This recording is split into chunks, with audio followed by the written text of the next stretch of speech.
This week, we continue our look at the equation of life, exploring the action component. Last week, we looked at the first component, which was the word. But here's the thing. The word alone doesn't have any power unless you apply it. It needs something else, action. Jesus said, "Everyone then who hears these words of mine and does them will be like a wise man who built his house on the rock. And the rain fell, and the floods came, and the winds blew and beat on that house, but it did not fall, because he had founded it on the rock." Matthew 7:24-25. So we're talking about action. Action is very important. What you do, how you respond, the steps you follow, and what you decide to do and not do, that is what action is. Action is important because it determines your level of wisdom. Action is important because it determines the foundation you stand on. Action also determines how well you can handle challenges and whether you will survive or die. That's why action is important. You might have the word, but if you don't use it, you will not see the result because the instruction and your action determine the result. Let's give you an example.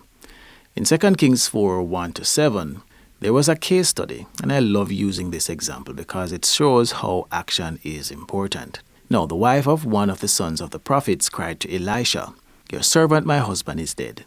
You know that your servant feared the Lord, but the creditor has come to take my 2 children to be slaves." And Elisha said to her, "What shall I do for you? Tell me, what do you have in your house?" And she said, "Your servant has nothing in the house except a jar of oil." Then he said, "Go outside, borrow vessels from all your neighbors, empty vessels, and borrow not a few." Then he said, "Go in and shut the door behind yourself and your sons, and pour into all these vessels. And when one is full, set it aside." That's the instruction. Then she went from him, shut the door behind her and her sons, and she poured. And as she poured, they brought the vessels to her. When the vessels were full, she said to her son, "Bring me another vessel." And he said to her, "There's no more." Then the oil stopped flowing. She came and told the man of God, and he said, "Go sell the oil, pay your debts, and you and your sons can live on the rest." So this is a miracle. So here's what we should pay attention to. First of all, the lady had a problem. It was a financial problem. She did not know how to solve that financial problem. So she went to get some counsel from Elisha about how to solve the issue. She knew where to get the information. This is similar to when you go to a pastor or a subject matter expert and ask questions to share that you have a problem and how can you fix a particular issue. But pay attention to how Elisha responded to her. Elisha did not create any doubt about it. He started to ask some very direct questions. He asked her, "What shall I do for you?" That's the first question. Second, he asked, "What do you have in your house?"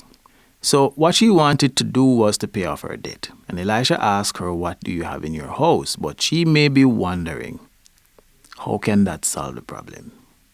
Because you can't compare the debt to the oil. And that's the reason she went to Elisha for help, because she needed money. But he gave her some instructions. That's the word component of the equation. Elisha was a prophet and got a word of knowledge, a direct instruction from the Lord, and explained to her what she needed to do. It could have stopped there. She could have left Elisha's presence and done nothing and said, "I don't see how a jar of oil is going to solve my problem, because this is not enough. Even if I sell 1 jar, I would still need more."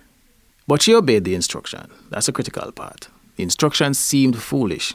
They may seem impossible. They may not even look like they are going to solve the problem at all.